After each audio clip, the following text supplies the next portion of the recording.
చాలా మంది మాటలు పడినా కూడా 10 ఏళ్ల నుంచి కష్టం నమ్ముకుంటూ ప్రజల సేవ కోసం మంచి చేయాలని ఒకే ఉద్దేశంతో జనసేన పార్టీని 10 ఏళ్లుగా నడుపుతూ ఇవాళ ఆంధ్రప్రదేశ్ రాష్ట్రంలో జనసేన అంటే ఒక పవర్ఫుల్ పార్టీ లాగా ఎన్నికైంది.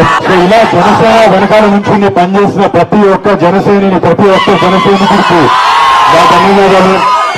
నేను మీలో ఒక్కడిని కళ్యాణ్ బాబు కానీ జనసేన కానీ ఎప్పుడు ఏం కావాలన్నా కూడా ఒక చిటికేసి మీకు ఉంటాం. అండ్ డెఫినెట్లీ బాగా వెనకాల మేము ఎప్పుడూ ఉంటాం. మీరు చూశారు, అధికారంలో లేకపోయినా మన కౌలు రైతులకి కష్టాలు వస్తే ఏ అధికార పార్టీ రాలేదు, కానీ జనసేన ముందుండి హెల్ప్ చేసింది. అలాగే మత్స్యకారులకి ఏదైనా ప్రాబ్లం వచ్చినప్పుడు కూడా ఫస్ట్ కళ్యాణ్ బాబు ఉంటున్నాడు. బాబాకి ఒక్కసారి మీరు అందరూ గెలిపించి అసెంబ్లీకి పంపిస్తే రేపు పొద్దున పిఠాపురాన్ని దేశం మొత్తం చూసే